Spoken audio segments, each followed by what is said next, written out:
If your faith feels like chains, you're not alone. It's time to break free. Your questions cut deep into faith, power, and identity. Who is our God? Colonization tried to answer for us, putting a white face on holiness and using scripture to justify chains. But before the ships and the whips, our ancestors knew a different divinity. They saw God in the sun, the rivers, the ancestors in themselves. Spirituality was not about obedience to oppression, but about power, connection, and purpose. What is the afterlife for those who had hell on earth?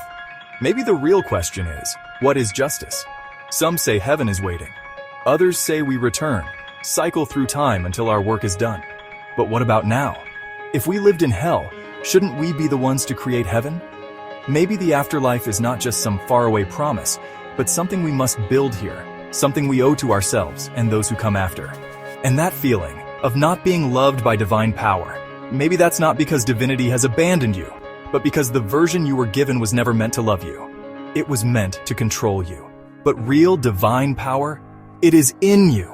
It moves through you, just as it moved through those who survived, who fought, who built, who dreamed.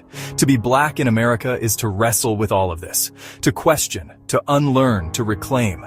And in that struggle, there is something sacred too.